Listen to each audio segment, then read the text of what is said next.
En el nombre del Padre, y del Hijo, y del Espíritu Santo. Amén.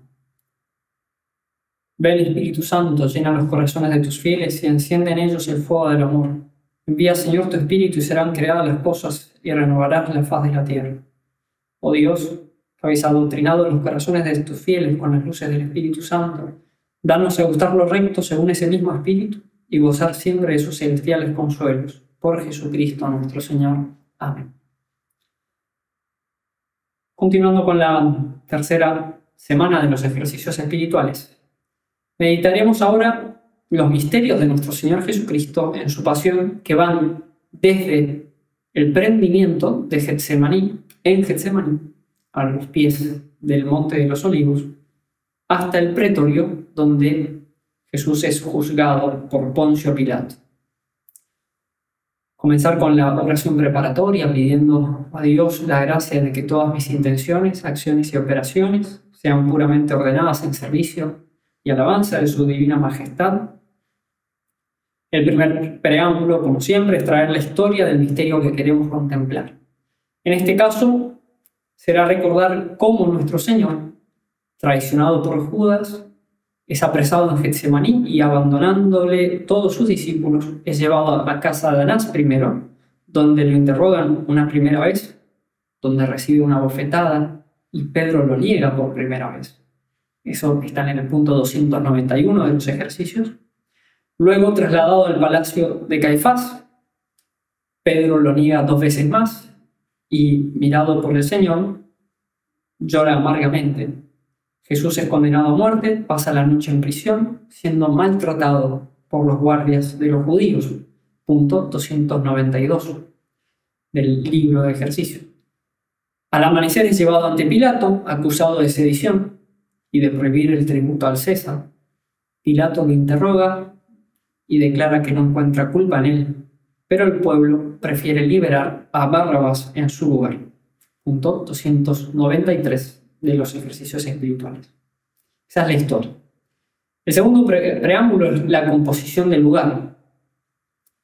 Podemos imaginar los caminos angostos y empedrados de Jerusalén, tanto el camino que va desde Getsemaní, bordeando a las afueras de la muralla de Jerusalén, bordea la ciudad santa hacia el palacio de Anás y de Caifás.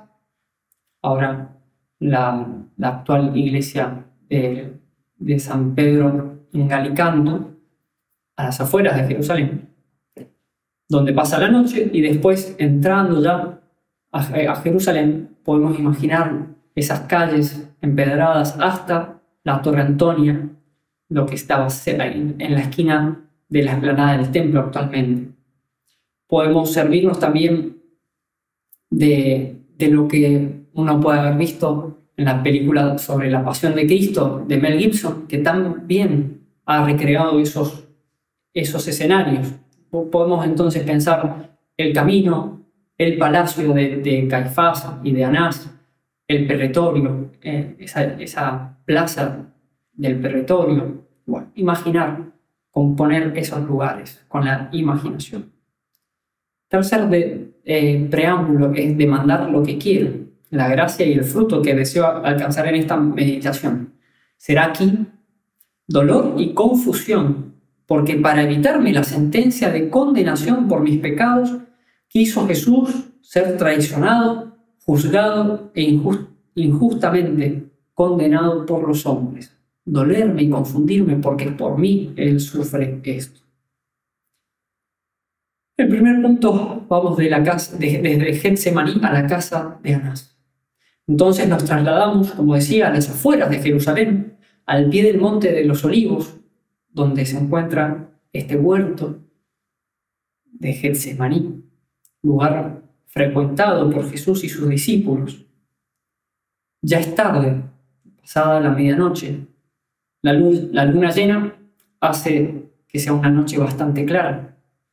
Hace frío, como recordará San Juan, y es porque comenzaba ya la primavera, había terminado el invierno y empezaba la primavera, y todavía hay noches frescas, incluso días nublados, cosas que después en el verano no se ven más en Tierra Santa. La oración de Jesús en Getsemaní había llegado a su fin. Tras esa agonía, anuncia a los apóstoles que lo están por prender. De hecho, comienzan a escucharse, a sentirse el rumor de gente que llegaba por el camino de Jerusalén, y se ven ya las luces en aquella dirección de las antorchas. Jesús, entristecido como estaba después de la agonía en el huerto, muestra en sus palabras un especial dolor, porque es como que borra todo el gentío que viene y se centra en una sola persona. Y así dice a sus discípulos, a los 11, levantaos, vámonos, mirad que el que me va a entregar está cerca. En efecto, a la cabeza de aquel grupo formado por servidores de los sumos sacerdotes y ancianos del pueblo, jefes de la guardia del templo e incluso algunos soldados romanos, se aprecia en la penumbra un rostro familiar, Judas Iscariote, uno de los 12. El traidor no empuña una espada, no grita órdenes, no señala a su víctima desde lejos. No, su traición es más cruel. Se acerca a Jesús y lo besa. Judas le reprocha a Jesús: con un beso entregas al Hijo del Hombre. Qué herida amarguísima para el corazón de Jesús. No fue un extraño quien lo vendió, ni un enemigo lo entregó. Fue un amigo. Judas había visto y posiblemente hecho milagros. Había oído las palabras de vida eterna de nuestro Señor. Había participado de la última cena. Pero hacía tiempo que su corazón se había ido endureciendo poco a poco por la falta de fe, por el juicio propio, por la avaricia, por la murmuración, cosas que podemos ver en los capítulos anteriores de los Evangelios, antes de la Semana Santa, digamos, cómo él manifestaba esas cosas. Judas había dado a los guardias esta señal: aquel a quien yo dé un beso, ese es. Prendedle y llevadle con cautela. Tras el sacrílego beso, Jesús se dirige a la comitiva preguntando: ¿a quién buscáis? A Jesús el Nazareno, le respondieron. Y en el instante en que Jesús les contesta: yo soy, ocurre algo inesperado, pues retrocedieron y cayeron en tierra, dice San Juan, no pudiendo resistir a la majestad divina de Cristo. Esta muestra de poder la hizo nuestro Señor para manifestar que libremente se entregaría en sus manos. Pese a la tensión del momento, nuestro Señor no se olvida de sus amigos, no se olvida de los discípulos e intercede por ello ante los guardias. Si me buscáis a mí, dejad marchar a estos. Repuestos de la caída, comenzaron a dar muestras de acercarse hacia Jesús. Por eso se desató la pasión de San Pedro, que armado como estaba con una espada, se lanzó a matar o morir, y asestando un golpe a uno de los siervos del sumo sacerdote, le cortó la oreja. Sin embargo, Jesús lo detiene y lo reprende. Le acababa de dar muestras de que podría detener a sus enemigos con solo su palabra, pero no era esa la voluntad del Padre. Ante la vista de todos, sanó la herida de aquel siervo llamado Malco y se dejó apresar. Los discípulos, los 11, que en la última cena todos habían prometido morir con él, ahora todos, dejándole, huyeron. La guardia se dirigió a casa de Anás, llevando al Señor como un malhechor. Entretanto, pasado el peligro y recuperada la compostura, Pedro y Juan comenzaron a seguir a aquel grupo desde lejos, queriendo ver cómo terminaba todo. Llegados a la casa, consiguieron entrar en casa de Anás, pues el discípulo amado era conocido del sumo sacerdote. Anás ya no ocupaba ese cargo, pero seguía siendo una figura de gran influencia en el Sanedrín, y su autoridad seguía pesando mucho sobre los judíos, y especialmente sobre su yerno, Caifás. Por eso lo llevan primero a él, a Jesús. Anás somete a Jesús a un juicio que, desde todo punto de vista, carece de legalidad y justicia también. Lo interroga acerca de su doctrina y de sus discípulos, buscando un pretexto para condenarlo.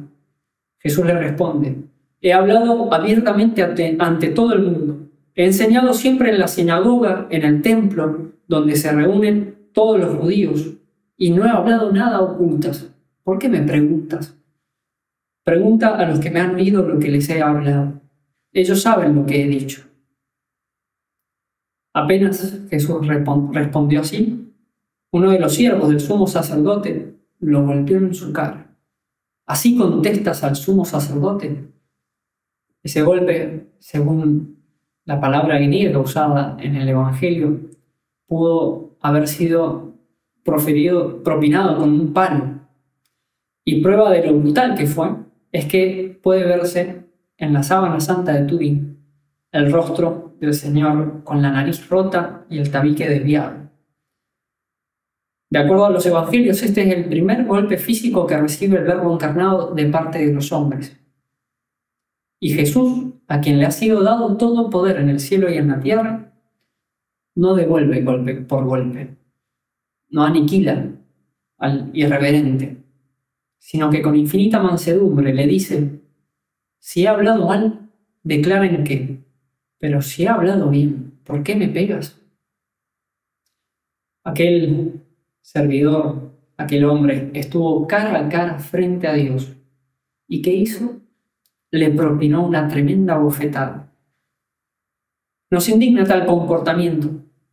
Podríamos reprocharle innumerables cosas a ese siervo que con las mismas manos que recibió de Dios ahora lo golpea.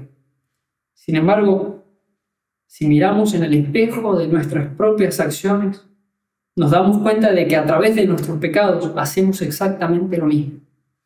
Despreciamos a Dios, que está siempre a nuestro lado, presente ante nosotros, ofendiéndolo con los mismos dones que nos concedió para que lo amemos. Qué paciencia vemos en nuestro Señor. Por otro lado, qué poco lo imitamos. ¿Cómo reaccionaríamos nosotros a un ultraje semejante? ¿Cómo reaccionamos ante ofensas muchísimo más pequeñas? Mientras todo esto sucedía, Pedro estaba en el patio de la casa, calentándose junto al fuego entre los servidores. Acabó, naturalmente, por llamar la atención de la sirvienta que custodiaba la puerta, que lo miró fijamente y al no reconocerlo, asumió algo bastante lógico. A ese desconocido también lo habrían traído los guardias. Por eso le dijo: ¿no eres tú también de los discípulos de ese hombre? Pedro, sorprendido y sintiéndose acorralado, respondió de inmediato, sin pensarlo mucho: no sé de qué dices. Esta fue su primera negación. Luego salió del atrio y el gallo cantó por primera vez. Fue su temeraria confianza en sí mismo, quizás en su amor por Jesús, que pensaba que vencería cualquier obstáculo y que lo llevó a meterse imprudentemente en la boca del lobo. Fue su presunción la que lo puso camino a la caída de esas negaciones que Jesús le había profetizado y a las cuales él no había dado suficiente crédito.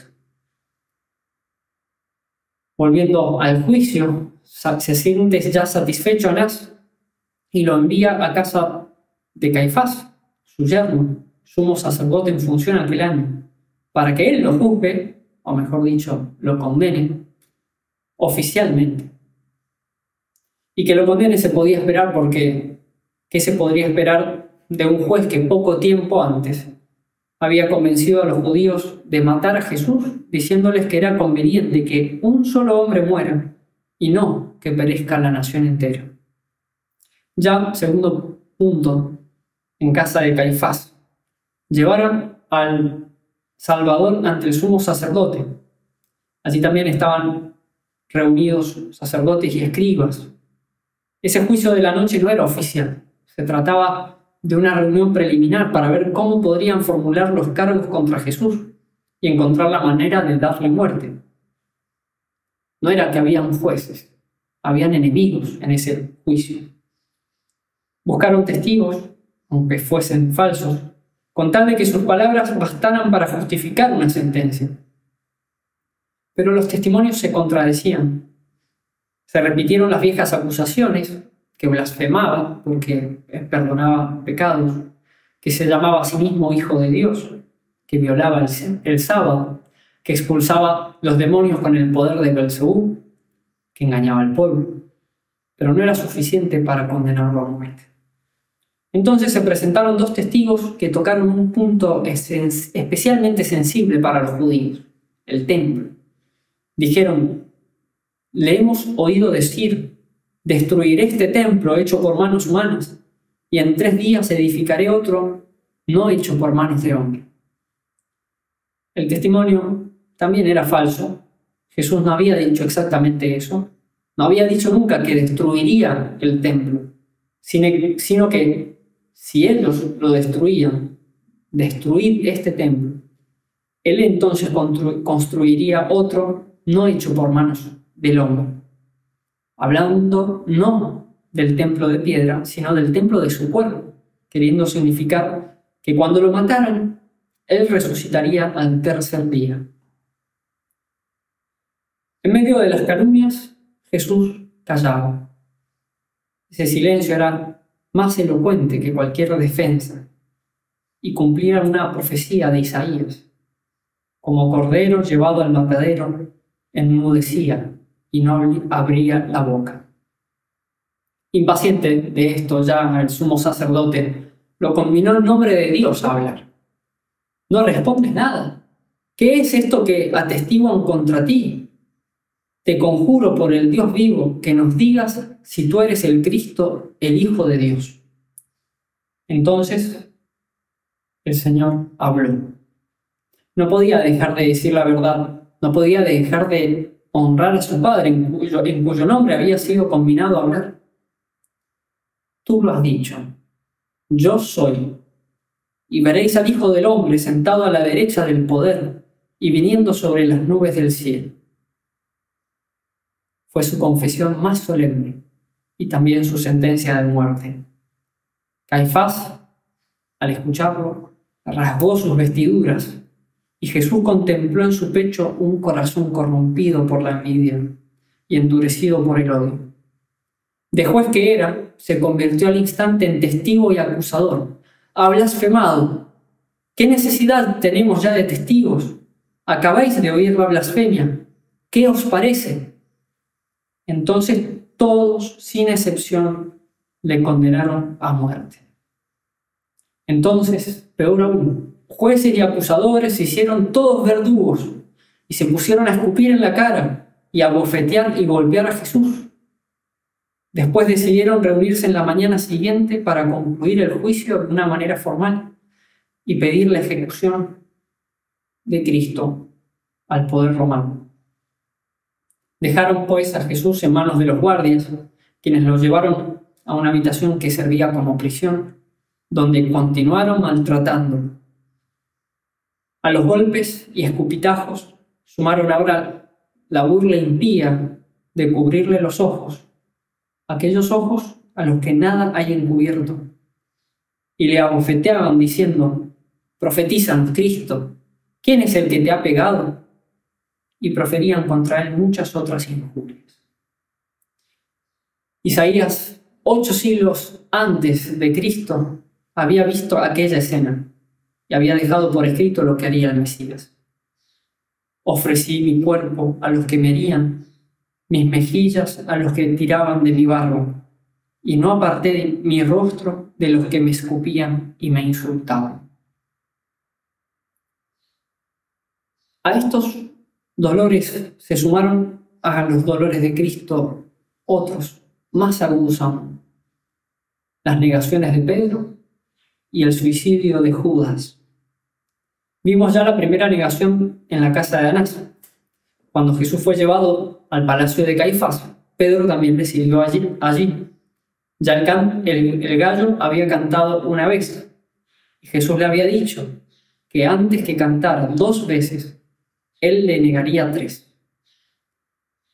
Saliendo Pedro hacia el portal, cuenta San Mateo, lo vio otra criada y dijo a los que estaban allí: «Este estaba con Jesús el Nazareno». Pedro lo negó con juramento: «Yo no conozco a ese hombre». Segunda negación. Alrededor de 1 hora más tarde, las sospechas fueron tales que una tras otra surgieron acusaciones contra el pobre apóstol.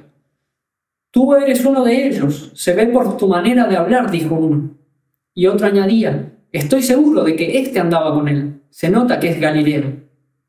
Incluso un pariente de Malco, aquel a quien Pedro había cortado la oreja en el huerto, le dijo: «¿No te vi yo en el huerto con él?». Rodeado por todos lados, se puso Pedro a echar imprecaciones, o sea, maldiciones, y a jurar: «Yo no conozco a ese hombre».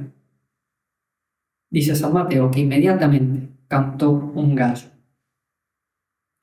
Viendo lo que sucedió a Pedro, debemos también nosotros aprender la importancia de no colocarnos en ocasiones de pecado.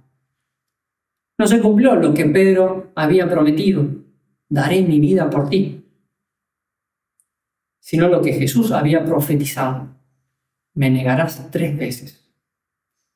Pedro lo había negado, pero Jesús, en su infinita misericordia, mientras lo maltrataba, se volvió y miró a Pedro, dice San Lucas.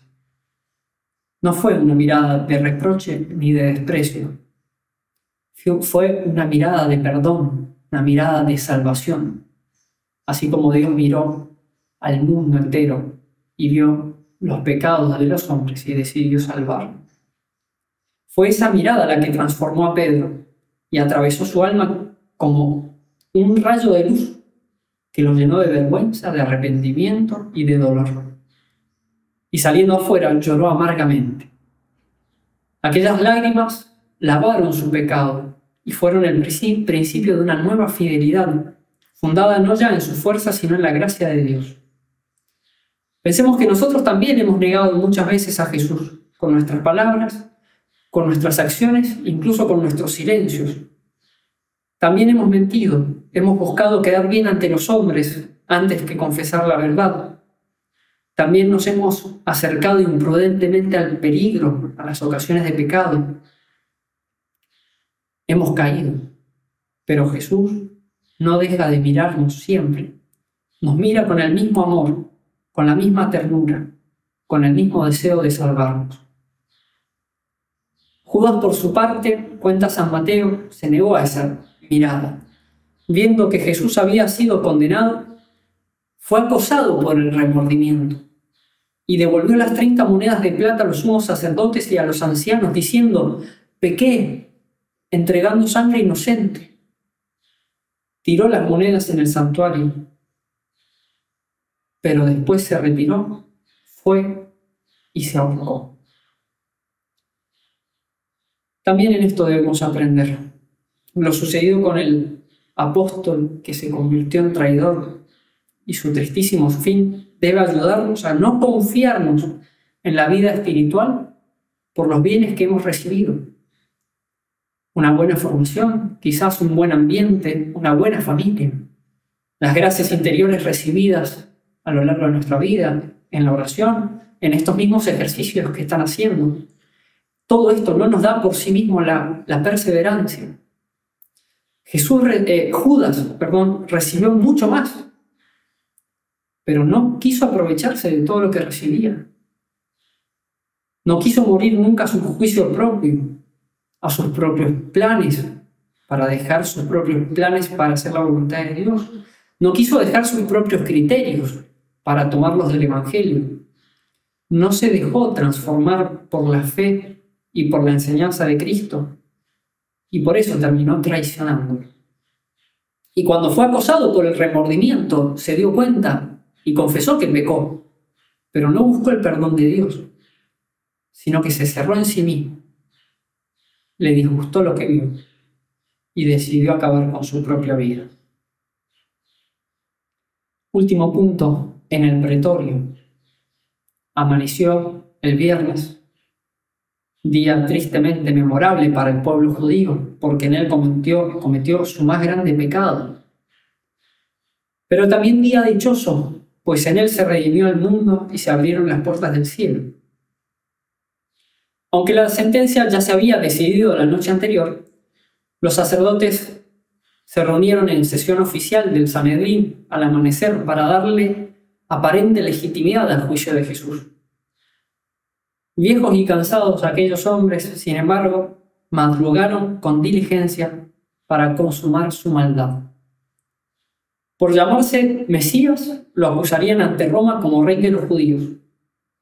Por decirse hijo de Dios, ellos lo condenaban a muerte como blasfemo bajo la ley de Moisés. Pero como la ocupación romana en aquel tiempo prohibía a los judíos ejecutar sentencias de muerte, se vieron obligados a llevarlo a Pilato, el gobernador. Sacaron al Señor de la prisión y lo llevaron hacia la Torre Antonia, junto al templo, con una cuerda al cuello, las manos atadas y el cuerpo golpeado. Era realmente una escena impensable. 5 días atrás, el pueblo había adornado aquellas mismas calles con ramas de palmera y con sus propios mantos, aclamando a Jesús como hijo de David y rey de Israel. Ahora lo llevan preso y ultrajado para pedir su crucifixión ante la autoridad romana. Pilato ya habría oído hablar de Jesús, que ya tenía mucha fama. Por eso se dispondría a examinar el caso con atención. Los sumos sacerdotes llegaron al pretorio, pero no quisieron entrar para no contaminarse. Aunque no les parecía mancha alguna el estar entregando al inocente. Desde fuera exigieron a Pilato que ejecutase la sentencia, alegando la gravedad del caso. Pilato, al ver al acusado, viendo su serenidad, sospechó la mala intención de los acusadores. Preguntó por la acusación y ellos con soberbia le contestaron: si este no fuera un malhechor, no te lo habríamos entregado, como si su testimonio bastase para que el juez lo condenase. Pero Pilato se negó a condenar sin fundamentos, y también, como quien no quiere involucrarse mucho, les dijo: juzgadlo vosotros según vuestra ley. Entonces manifestaron los judíos sus verdaderas intenciones. No nos está permitido dar muerte a nadie. Pilato, asombrado por el odio contenido en esas palabras, percibe claramente que todo aquello era fruto de la envidia de los sacerdotes. Lleva a Jesús aparte y tiene un breve diálogo con él. Se convence de su inocencia y de que se lo han entregado por envidia, pero no es capaz de liberarlo. Muestra así la debilidad de su carácter, queriendo quedar bien con todos, como quien quiere estar bien con Dios y también estar bien con el demonio, el mundo y la carne. Pero Jesús dijo: no se pueden servir a dos señores, y la verdad no admite componendas. Pilato no era de la verdad, no le interesaba la verdad, y por su falta de adhesión a la verdad, obró en contra de lo que su conciencia le dictaba y de lo que su deber como juez le exigía. Prefirió lavarse las manos, porque aquella verdad le incomodaba. Volviendo entonces con los judíos, les dice que no encuentra ningún delito en Jesús, y repetirá eso varias veces, que es inocente. Pero en vez de dar por concluido el asunto, absolviéndolo al Señor, piensa en un modo de liberarlo y al mismo tiempo quedar bien con los judíos, apelando a la costumbre de liberarles un preso con ocasión de la Pascua. Pilato da por sentado, mal, que el pueblo pediría la liberación de Jesús si les proponía como segunda opción al peor preso que tenía, un famoso malhechor y asesino llamado Barrabás. Pero Pilato no contó con la astucia y malicia de los sacerdotes judíos. Y el pueblo, que tantas veces, y a veces nosotros, es llevado de un lado para otro por aquellos que lo gobiernan. El pueblo, obedeciendo en este caso a sus malos pastores, gritó con furia: «A ese no, a Barrabás», ni siquiera pronunciando el nombre de Jesús. Así fue el justo rechazado y el culpable preferido. El autor de la vida condenado para liberar a un asesino. Pedro, en Pentecostés, días más tarde, recordaría a los judíos aquella injusticia. Vosotros renegasteis del santo y del justo, pedisteis que os dejaran en libertad a un asesino. Para concluir estos puntos, veamos entonces cómo el inocente, el santo, el justo sufre por todos nosotros, traicionado por Judas, abandonado por los amigos que prometieron morir con él, negado por el más fervoroso de sus discípulos, el primero entre los apóstoles, ultrajado por los soldados, humillado por los jefes del pueblo, juzgado por un pagano y rechazado por su propio pueblo que prefiere a un asesino en su lugar. El Hijo de Dios, que había venido a buscar lo que estaba perdido, es tratado como el más despreciable de la tierra. Aquel que es la verdad es condenado por falsos testimonios. El Rey del universo es escarnecido como un impostor. El Verbo encarnado, la palabra de Dios, condenado como blasfemo. El autor de la vida es condenado y conducido a la muerte. Pero en todo este aparente fracaso se deja ver el misterio del amor divino. El amor que no se defiende, que no se justifica, que no clama venganza. El amor que se entrega, que calla, que sufre y que redime. Cristo, sumo sacerdote, eterno sumo sacerdote, se ofreció como víctima desde la encarnación. Y cada paso, cada bofetada, cada silencio, cada mirada, cada negación sufrida, cada burla recibida, es parte de esa oblación purísima con la que el mundo sería reconciliado con Dios. Todo esto lo hizo por ti, no por multitudes abstractas, sino por personas concretas, con nombre y apellido, por cada uno de nosotros.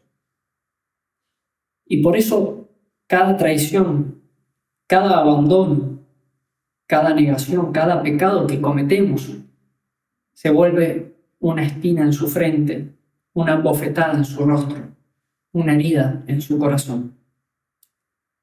Pero al mismo tiempo, cada lágrima de arrepentimiento, como la de Pedro, cada gesto de fidelidad en medio del mundo, cada decisión de seguirle más de cerca, cada obra de caridad, cada acto de fe y de esperanza consuelan al Sagrado Corazón de Jesús. Miremos en esta meditación a Cristo entonces en su pasión, solo, herido, humillado, pero lleno de amor por el Padre y por nosotros. Y aprendamos de él que el camino de la gloria pasa por la cruz de la obediencia, del sufrimiento y de la humillación, vividas por amor. Podemos terminar entonces también, o terminemos esta meditación con un coloquio con Jesús, que es condenado para que nosotros no lo seamos. Un coloquio con María, testigo silenciosa de toda la pasión. Y con el Padre también, que amó tanto al mundo que le dio su Hijo único. Hacer él o los coloquios, como aconseja San Ignacio, según lo que más mueva nuestro corazón, según lo que el Espíritu Santo nos inspirase en ese momento.